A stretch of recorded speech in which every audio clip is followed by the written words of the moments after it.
तो शोपियां में security forces ने 2 मिलिटेंट्स को मार गिराया। इस दौरान कसीर तादाद में गोला बारूद भी बरामद किया गया।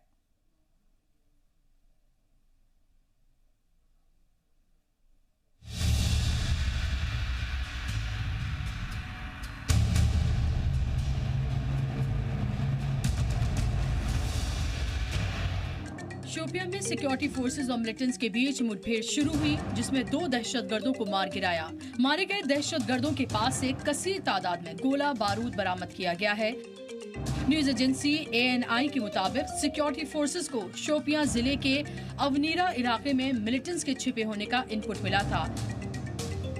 इसके बाद आर्मी ने फौरन तलाशी मुहिम शुरू की और इलाके की घेराबंदी कर दी। इस बीच छिपे मिलिटेंट्स ने जवानों पर हमला कर दिया। बदले में जवाबी कार्रवाई शुरू की गई, जिसमें अंसार गज़वतुल हिंद के दोनों मिलिटेंट्स मार गिराए गए। मारे गए दहशतगर्दों की शिनाख्त कुलगाम के शायर अहमद भट्ट और शोपियां के शाकिर अहमद वगा के तौर पर हुई है। इस ऑपरेशन को आर्मी की राष्ट्रीय राइफल, SOG और CRPF की जॉइंट टीम ने अंजाम दिया। ISJK के 2 मुकामी मिलिटेंट्स के मारे जाने के साथ ही अवनीरा शोपियान में जो तसादुम आराई हुई थी वो इख्तिताम पजीर हुई। जी हाँ, मैं आपको बता दूं, आज रात 3 बजे के आसपास RR फर्स्ट ने अवनीरा शोपियान को एक मुसद्दिका इतला पे मुहासरे में लिया और उनका कॉन्टैक्ट जो है ISJK के 2 मुकामी मिलिटेंट्स के साथ हुआ। गोलियों का तबादला हुआ और इन गोलियों के तबादले में ISJK के 2 मुकामी मिलिटेंट जो है वो जाम बहक किए गए, जिनकी पहचान और सैयार के बदल हुई है। जो ही इस तसादुम आराई की खबर जिला शोपियान में फैली तो जिला शोपियान में मोबाइल खदमात को मुअत्तल किया गया।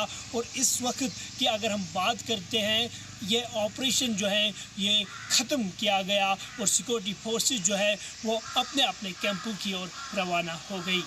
जी मीडिया के लिए दाऊद, शोपियां। दहशतगर्द लगातार इनकाउंटर से बौखला गए हैं और वो कश्मीर के अलावा रियासत के दूसरे इलाकों में दहशत फैलाने की साजिश करते रहते हैं, लेकिन हिंदुस्तानी फौज के जवान हर बार उनके मंसूबों को फेल कर देते हैं। पुंछ के कृष्णा घाटी सेक्टर में जवानों ने एक IED बरामद की जो मिलिटेंट्स ने साजिश के तहत बिछाई थी। इसके बाद धमाका कराकर इस IED को नकारा कर दिया गया। इसके बाद ट्रैफिक जो है हमारी रूटीन में पेट्रोलिंग 108 महर की जा रही थी, महर रेजिमेंट की डिटेक्ट किया, जो है ट्रैफिक रोक के रखा। इतनी देर में हम भी लोग भी पहुंचे, आर्मी के सारे यहाँ ऑफिसर भी पहुंचे RR के, और इसकी जो है डिफ्यूज करने की हम लोग तैयारी कर रहे हैं। बारामूला के सोपोर में सर्च ऑपरेशन के दौरान मिलिटेंट्स के साथ मुठभेड़ शुरू हो गई। सोपोर के वधूरा पाइन में मिलिटेंट्स को घेरा हुआ है। जानकारी के मुताबिक इलाके में 2 से 3 मिलिटेंट्स घिरे हो सकते हैं। ऑपरेशन 22 RR, CRPF की 177 और 179 QTR की 92 बटालियन और SOG ने मिलकर शुरू किया है। वहीं रसाना मामले में सजा के ऐलान के बाद कठुआ के साबिक सरपंच समेत मुजरिम ठहराए गए सभी लोगों के अहल खाना ने फैसले को नाइंसाफी करार दिया है। कठुआ के साबिक सरपंच कांत कुमार के मुताबिक जब तक मामले की CBI जांच नहीं होगी, लोगों के सामने सच्चाई नहीं आएगी। उन्होंने कहा कि क्राइम ब्रांच ने उस वक्त की वजीर आला रही महबूबा मुफ्ती के कहने पर सभी को फंसाने की कोशिश की है। सरपंच की माने तो अगर ऐसा नहीं होता तो अहम मुलजिम बनाए गए विशाल जंगोत्रा रिहा नहीं होते। विशाल की रिहाई साबित करती है कि केस में गड़बड़ी चल रही। और आपको बता दें कि पुंछ में पाकिस्तान की जानिब से फायरिंग से वहां के कई गांवों में दहशत का माहौल है। वाज़ेह हो कि पीर को पाकिस्तानी फायरिंग में आर्मी का जवान शहीद हो गया। पाकिस्तान की जानिब से दागे जा रहे गोले और गोलियां लोगों के मकानों तक पहुंच रहे हैं। शाहपुर के ज्यादातर घरों में पाकिस्तान की गोलियां पहुंच रही थी, जिससे कई घरों को नुकसान भी पहुंचा है। पाकिस्तान की तरफ से लगातार पुंछ जिले के शाहपुर सेक्टर में गोलाबारी हो रही है। हम आपको बता दें पिछले कई दिनों से पाकिस्तान लगातार इसी इलाके में गोलाबारी कर रही है और कल शाम को 5 बजे से लगातार जो गोलाबारी पाकिस्तान की तरफ से हुई वो रात भर जारी रही। यहीं एक सेना का जवान भी शहीद हो गया और एक सेना का जवान जख्मी हो गया। मेरा नाम मोहम्मद सैन है सर। हाँ, तो बताइए जो लगातार फायरिंग हो रही है किस तरीके का नुकसान हुआ आपका? सर बहुत नुकसान हो रहा है हमारा, क्योंकि यहाँ कैजुअलिटी भी हो रही है, यहाँ माल मवेशी का नुकसान हो रहा है, यहाँ जो हमारे फसल हैं, मक्की है, उसका नुकसान हो रहा है, पेड़ों का नुकसान हो रहा है, मकानों का नुकसान हो रहा है। यहाँ किस्म किस्म की हमारे को जो ने गवर्नमेंट की तरफ से हमारे को कोई सहायता नहीं मिल रही। जी जनाब, पाकिस्तान लगातार यहाँ एक दिन छोड़ के दूसरे दिन बिल्कुल ताबड़तोड़ जो है बम बरसा रहा है हमारे गांव के ऊपर, और उसका बहुत भारी नुकसान यहाँ पर जो आए दिन हमारा ये जो फ्रूट है, ये इस किस्म के दरख्त हैं, पेड़ जो फलदार हैं वो कट जा रहे हैं, हमारा फल तमाम ख़राब हो जा रहा है। और मक्की दूसरे मकानों के अंदर जो हैं, दुकानों में फ्रिज रखे हैं, बाकी इस तरह के मवेशी हैं, उनका नुकसान हो रहा है। तो नुकसान तो सर डेली का होता रहता है। तो आज से पहले भी हमने डीसी ऑफिस में फ़ाइल लगा रखी है, तो फाइल को ही गुम कर देते हैं।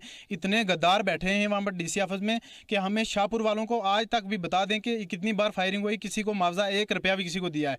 गवर्नमेंट तो सेंट्रल गवर्नमेंट तो मंजूर करके देती है, लेकिन ये आगे चोर जो हैं ये खा जाते हैं। तब मैं एक छोटा मकान है, आप उसको मैं रहने का कोई इंतज़ाम नहीं मेरा, आपको बैंक के नहीं कुछ नहीं, आप देख सकते हैं मेरे मकान को कैसे, कोई प्लास्टर नहीं, कोई रुकवाई नहीं, कुछ नहीं। मैं गरीब आदमी, हैंडीकैप आदमी। जैसा कि गांव वालों का कहना है कि पाकिस्तान की तरफ से लगातार यहां पे गोलाबारी हो रही है, लेकिन जिला इंतजामिया की तरफ से यहां के पुख्ता बंदोबस्त नहीं किए गए हैं। रमेश वाली, जी मीडिया, शाहपुर। और ये पाकिस्तानी गोलीबारी को देखते हुए सांबा सेक्टर में हिंदुस्तानी सरकार की जानिब से 2500 बंकर बनाए जा रहे हैं। पाकिस्तान की गोलीबारी से परेशान 23 गाँव में ये बंकर्स बनाए जा रहे हैं, जिनमें से 1300 से ज्यादा बंकर तैयार कर लिए गए। तो 1300 से ज्यादा बंकर बनकर तैयार हो गए हैं और इन बंकर्स की तादाद काफी ज्यादा होने वाली है। 23 गांव में बंकर बनाए जा रहे हैं। हिंदुस्तानी हुकूमत की जानिब से ये बंकर इसलिए बनाए जा रहे हैं क्योंकि पाकिस्तान लगातार सीज़फायर की खिलाफ वर्जी करता रहता है और ऐसे में बॉर्डर से सटे तमाम गाँव में लोगों के दहशत से बुरा हाल है। और जम्मू में सुबह लकड़ी के गोदाम में आग लग जाने की वजह से इलाके में दहशत फैल गई। माना जा रहा है कि आग की वजह से लाखों का नुकसान हुआ है।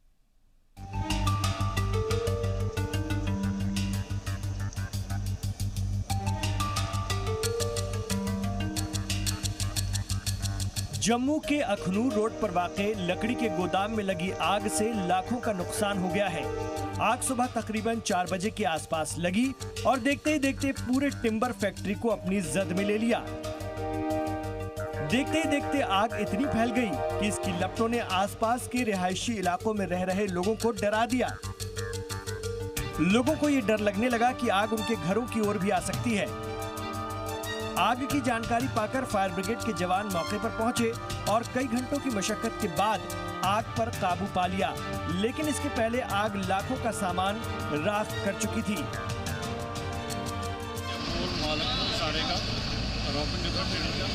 मुझे सुबह फोन आया कि 5:15 के करीब, 5:15 साढ़े 5 के करीब कि आपके आगे पे एक साइड पे आग लगी है, ये गली के साथ। मैंने उसी को अपने बेटे को उठाया और दोनों हम आए यहाँ पर गाड़ी लेकर। आगे देखा आग थोड़ी सी लगी हुई थी, मेरे ऑफिस को आग में पड़ गई थी। फिर हमने रास्ते में फ़ोन करते आए इनको फायर सर्विस गांधीनगर में किया, नरवाल में किया, ये रूपनगर में किया। घंटा सवा घंटा कोई गाड़ी नहीं आई यहाँ पर। आग फिर हवा तेज चलने लगी, आग फैलने लगी, क्योंकि यहाँ पर मैक्सिमम मेरे पास देवदार का माल होता है। तो आग मैक्सिमम जो हम गवर्नमेंट परचेज करते हैं, हमने बैंक के लोन लिए होते हैं, लिमिटेड लिए होते हैं, कर्जे होते हैं। मेरे ऑफिस में पूरी आग फैल गई थी। वहाँ पर मेरा रिकॉर्ड पूरा जो जल गया है, GST रिकॉर्ड जल गया है, इनकम टैक्स का रिकॉर्ड बहुत सारा जल गया है। मकामी लोगों का कहना है कि फायर ब्रिगेड के लोग अगर वक्त पर पहुंच जाते तो शायद इतना नुकसान नहीं होता। बहरहाल आग लगने की वजूहात का पता नहीं चल सका है। जी सलाम के लिए अव्वय परगौल की रिपोर्ट।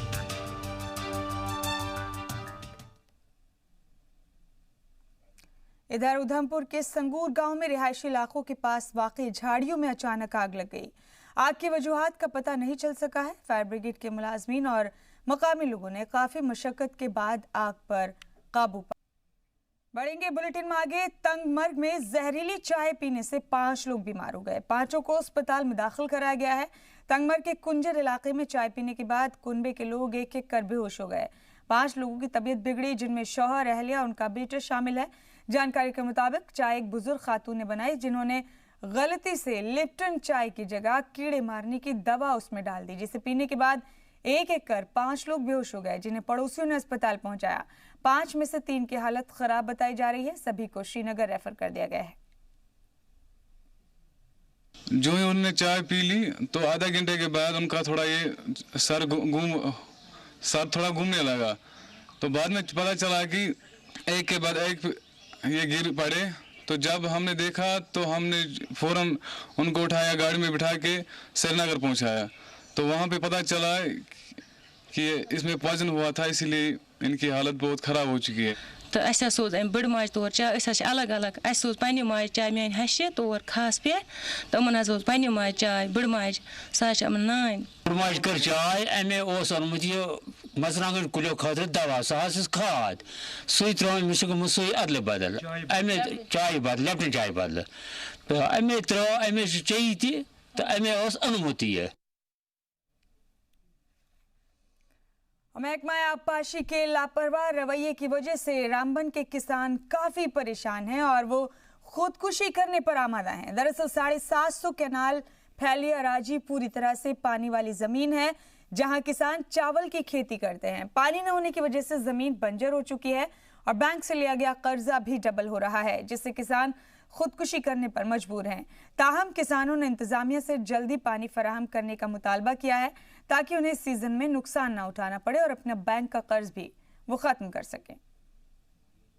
रामबन डिस्ट्रिक्ट में किसानों को बहुत ज़बरदस्त प्रॉब्लम हो रही है साहब, ताकि हमारी जो ये चावल की खेती जो है तो इसमें पानी नहीं है यहाँ पे और लोग बहुत परेशान है। किसान जो है तो बहुत परेशान है, ताकि जो इरिगेशन डिपार्टमेंट था तो वो कभी तो हमारा जो मतलब कूल का पानी था तो उस पर हाजिर नहीं होते, ना ड्यूटी करते, ना पानी आता है। जो हमारा पानी था पानी पहुंच नहीं पाते सर। बिल्कुल देखो आप नीचे देख सकते हैं पूरे खेत ही ऐसी पड़ी है। आप अगर मक्के लगाएंगे सर वो मक्के भी नहीं बन पाती है, क्योंकि बारिश की वजह से हमारे कुछ में पानी जमा हो जाता है, मक्की भी खराब हो जाती है। ये 750 कनाल आबी ज़मीन है, यहाँ पानी का कोई माकूल इंतज़ाम नहीं है खेती बाड़ी कर सकें। जो धान चावल यहाँ पे तैयार किया जाता है उगता था, पिछले 7-8 सालों से जो नहर का यहाँ पानी काम चल रहा है वो पानी भी अभी रास्ते में है, यहाँ तो कुछ पानी पहुँचता नहीं है। हमारी रिक्वेस्ट है सरकार से, इंतज़ामिया से, डीसी साहब से, जो किसान हैं हम बहुत प्रॉब्लम में, हमने लोन्स वगैरह लिए हैं, सब किसानों ने हम कर्जे में ही डूब के जा रहे हैं। जो हमारा सोर्स है उसका इंटरेस्ट हम पे कर सकें, जब हमारा यहाँ खेती बाड़ी होगी तभी हम उसका कर सकते हैं। और खबर अब पट्टन से। पट्टन में दर्जन भर मुजाहिरीन ने श्रीनगर बारामूला रोड जाम कर दिया। तकरीबन 2 घंटे तक इस रोड पर आवाजाही मुतासिर रही। जानकारी के मुताबिक इलाके में बिजली की सप्लाई न हो पाने से परेशान लोगों ने रास्ते को जाम कर नाराजगी का इजहार किया और जल्द से जल्द बिजली बहाल किए जाने की मांग की।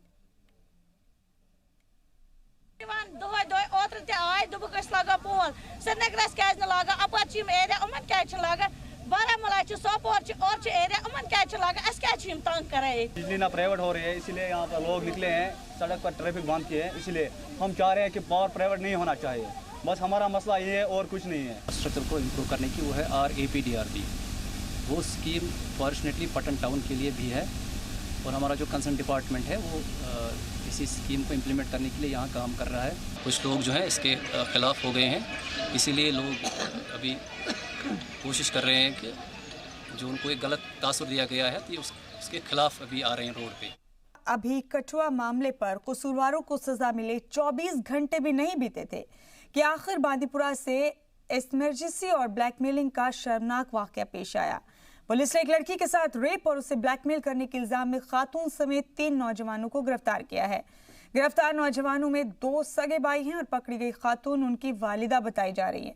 फिलहाल चारों से पूछताछ जारी है। जानकारी के मुताबिक बांदीपुरा के सुंबुल इलाके में लड़की के पड़ोस में ही रह रहे एक लड़के ने मौका पाकर लड़की के साथ रेप किया और उसने वीडियो भी बना लिया। इसके बाद वीडियो वायरल करने की धमकी देकर उसने कई बार इसका फायदा उठाया। फिर उसके बाद 2 और साथियों ने लड़की के साथ रेप किया और इस घिनौनी हरकत में खातून भी शामिल रही। बात जब लड़की के हाथ से निकलने लगी तो उसने घर वालों को सब कुछ बता दिया। और पुंछ में सिविल सोसाइटी की जानिब से कैंडल मार्च निकालकर अलीगढ़ की मासूम के लिए इंसाफ की मांग की गई। सुभाष चंद्र पार्क से निकाले गए मार्च में कसीर तादाद में नौजवान, खवातीन और बच्चों ने शिरकत की। कैंडल मार्च में शामिल लोगों ने मरकजी हुकूमत से मांग की कि मासूम बच्चों के साथ दरिंदगी करने वालों को सख्त से सख्त सजा दी जाए। वाज़ेह हो कि अलीगढ़ में 2.5 साल की मासूम बच्ची को बेरहमी से कत्ल कर दिया गया था, जिसे लेकर मुल्क भर में गुस्सा है। देश है जहाँ पे ये जो बच्चियाँ हैं इनको कंजे का रूप माना जाता है, इनको एक देवी का दर्जा दिया जाता है। और वहीं दूसरी ओर हम देखते हैं कि एक तरफ उस बच्ची का कत्ल हो गया है। ये कितना बड़ा पाप है। और ये हमने ये भी सुना है कि शायद ये जो हुआ था ये रमज़ान के महीने में हुआ था और ऐसा नहीं होना चाहिए था। इस माह रमज़ान में इतना पाक महीना, इतना पवित्र महीना और इस महीने के बीच में इतना बड़ा कत्ल हो गया है। मेरे ख्याल में जिन लोगों ने ऐसा किया है उन्हें खुदा कभी भी जो है बख्शेगा नहीं और वो नरक के अधिकारी बनेंगे। देश का जो कानून है इतना सख्त कानून होना चाहिए कि जिस पापी ने ये अत्याचार किया है उसे फांसी के फंदे तक पहुंचाना चाहिए। Jammu Kashmir United school teachers association की जानिब से जम्मू में एहतजाजी मुजाहरा किया गया। इस दौरान मुजाहिरीन ने अपनी पेंडिंग सैलरी, 7वें पे कमीशन के तहत एरियर्स, टीचर्स को टीचर ग्रेड और ट्रांसफर पॉलिसी बनाने का मुतालबा किया। उन्होंने इंतजामिया को इंतबाह देते हुए कहा कि मांगे जल्द पूरी की जानी चाहिए, नहीं तो उन्हें बड़ी तहरीक चलाने पर मजबूर होना पड़ेगा। आज का एक रोजा सांकेतिक धरना हम सरकार के ऊपर अपनी बात पहुंचाने के लिए जहां पे कर रहे हैं। हमारा सबसे बड़ा मुद्दा हमारे मास्टर ग्रेड के लोग जो SSRB के परमानेंट अपॉइंटी हैं, पिछले 6 महीने से उनको वेतन नहीं है। उनका 6th और 7th पे कमीशन का एरियर आज तक दिया नहीं गया है। RRTs जो अंडर ग्रेजुएट हैं उनको टीचर ग्रेड 2 में परिवर्तित नहीं किया गया है। हमारे लेक्चरर, हेडमास्टर, JDO और प्रिंसिपल जो ऑन पे एंड ग्रेड में पदोन्नत हुए हैं उनको रेगुलराइज नहीं किया गया है। जहां कोई ट्रांसफर पॉलिसी नहीं है, अंडर ग्रेजुएट टीचर को सीनियर टीचर ग्रेड नहीं दिया जा रहा। इन मुद्दों को लेके आज हम जहां पे 2-3 घंटे का जहां प्रोटेस्ट डिमांस्ट्रेशन कर रहे हैं। और इस बीच आपको ये भी बता दें कि कश्मीर में ट्रांसजेंडर तबका अपनी शिनाख्त और इज्जत व वक़ार की लड़ाई लड़ रहा है। यहाँ के इस तबके के लिए यानी कि ट्रांसजेंडर्स के लिए ना तो राशन कार्ड बनवाना आसान है, ना ही इबादत गाहों में दुआ करना, यहाँ तक कि मरने के बाद उन्हें कब्र तक नसीब नहीं होती। ऐसे ही कई लोगों ने जी सलाम से अपनी परेशानियां बयां की।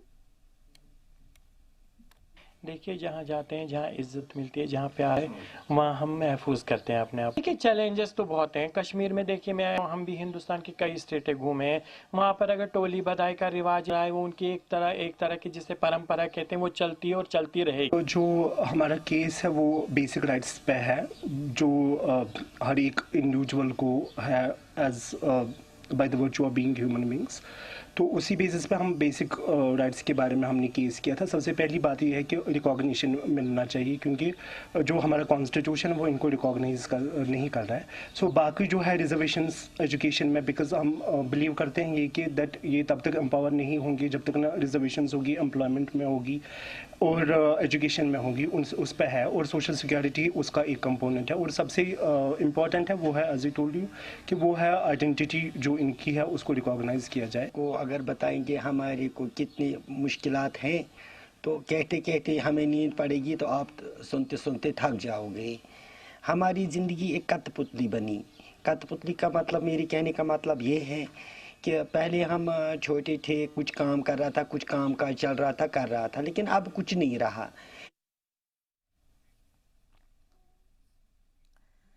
और बड़गाम में सोशल वेलफेयर डिपार्टमेंट की जानिब से माजूरों को कई तरह की सौगात दी गई। डिपार्टमेंट ने इस दौरान 23 ज़रूरतमंद लोगों को व्हीलचेयर, 31 ज़रूरतमंदों को हेयरिंग एड और 3 को ट्राईसाइकिल और 1 शख्स को क्रश तकसीम किया ताकि उनकी जिंदगी आसान हो सके।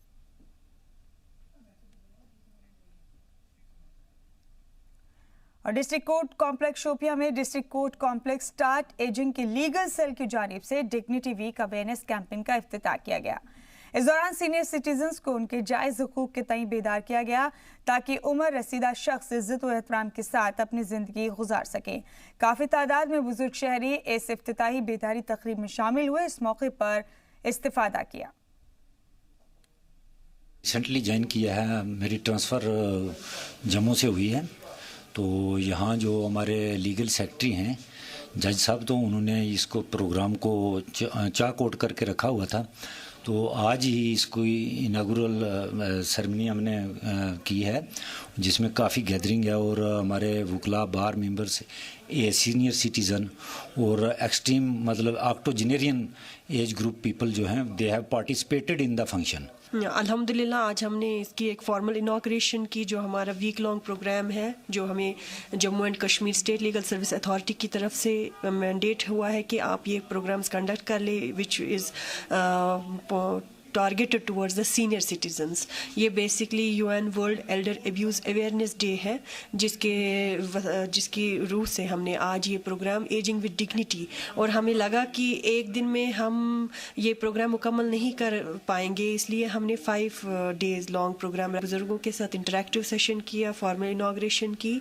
इसके साथ ही हमें अगले 3 रोज़ तक हम 3 डिफरेंट स्कूल्स में जो लीगल लिटरेसी क्लब्स हैं वहाँ पे हमने प्रोग्राम रखे हैं। बढ़ते बुलेटिन में आगे, डोडा के SSP ने 2 SPOs को मवेशी तस्करों के साथ मिलीभगत होने की वजह से नौकरी से निकाल दिया। पुलिस के मुताबिक 2 SPO के मवेशी तस्करों के साथ मिले होने, उन्हें महफूज वाजती की जानिब जाने के लिए रास्ता देने की शिकायतें मिल रही थी। इसके चलते उन दोनों की खुफिया जांच का जिम्मा भद्रवाह SDPO को सौंपा गया। SDPO ने दोनों SPO की जांच कर उनकी रिपोर्ट डोडा ASP को सौंपी। जांच के दौरान पता चला कि दोनों SPO की मवेशी तस्करों के साथ काफी साठगांठ है और दोनों SPO मनोज कुमार नंबर 710 और SPO मोहम्मद आजाद नंबर 1869 मवेशी तस्करों से मोटी रकम लेकर उन्हें पुलिस के लगाए गए नाकों से बचाकर दूसरे रास्ते से निकालते रहे हैं। कुछ स्पेसिफिक इंफॉर्मेशन हमारे पास आई थी कि बस्ती पोस्ट के 2 SPOs जिनका नाम मनोज कुमार है और मोहम्मद आज़ाद है, इनकी कुछ इन्वॉल्वमेंट हमें सामने आई थी कि ये बोवाइन स्मगलिंग जो है फैसिलिटेट करते हैं। तो उसके बेस पे SSP साहब ने एक सीक्रेट इंक्वायरी इनिशिएट की, जो मुझे इंटरेस्ट की गई थी। तो ड्यूरिंग इंक्वायरी जो है ये पाया गया कि इनका एक नेक्सस पाया गया बोवाइन स्मगलर्स के साथ, और काफ़ी सारे स्टेटमेंट्स इसमें रिकॉर्ड किए गए जिनमें ये प्रूव हुआ कि इनका जो है बोवाइन स्मगलर के साथ जो है क्लोज नेक्सस है। तो accordingly after that inquiry conduct होने के बाद जो है रिपोर्ट्स जो है SSP साहब को सबमिट की गई और फिर इन दोनों SPOs को है सर्विस से डिसएंगेज किया गया। बढ़ेंगे आगे। अवाम की जानिब से शिकायतों को सुनने के बाद बारामूला के DDC GMETU ने वाटरगाम फागुरा इलाके में पब्लिक दरबार का एहतमाम किया। इस दौरान उन्होंने आम लोगों से पहले की शिकायतें दूर हुई कि नहीं, ये जानने की कोशिश की। साथ ही अवाम को आ रही नई परेशानियों के बारे में भी उन्होंने जानकारी हासिल की। इस दौरान इलाके के SSP, ADC और ACR समेत कई बड़े अफसरान मौजूद रहे।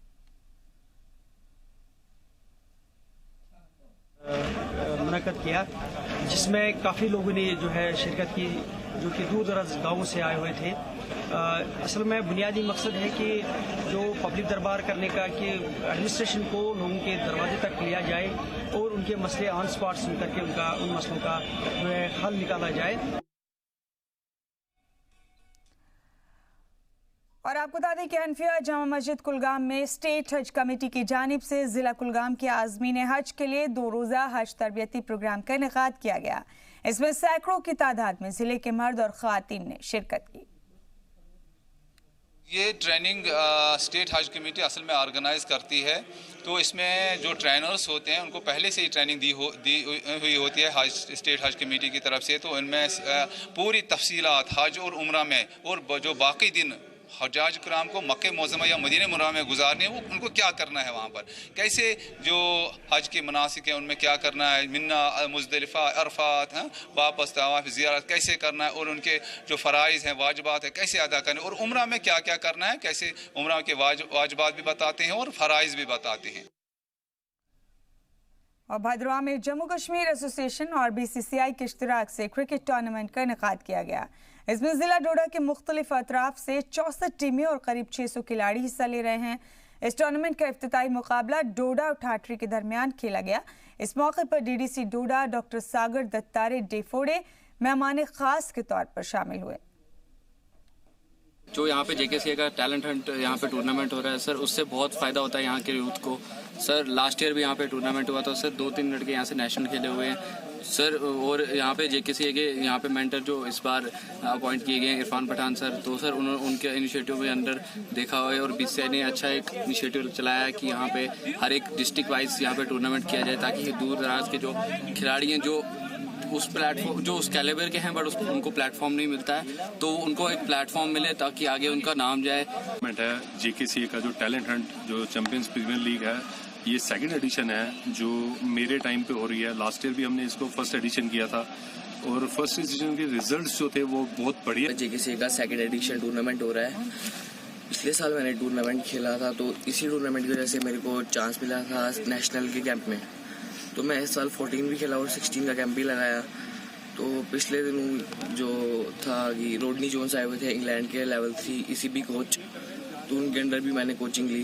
बहुत अच्छा लगा, मतलब ये जो टूर्नामेंट हुआ यहाँ से, इससे ही मेरे को ये अपॉर्चुनिटी मिली कि मैं वहाँ पे कैंप अटेंड कर सकूँ।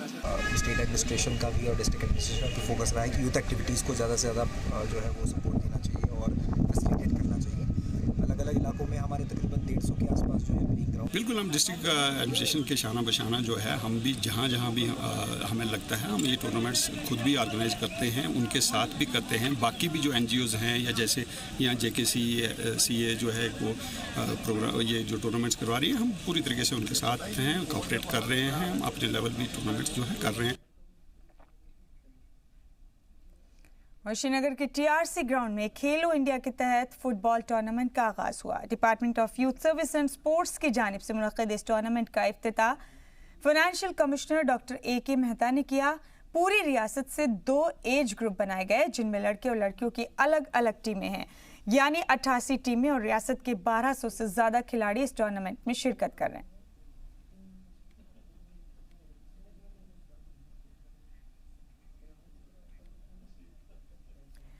इसी के साथ कश्मीर एक्सप्रेस में फिलहाल इतना ही। दीजिए इजाजत।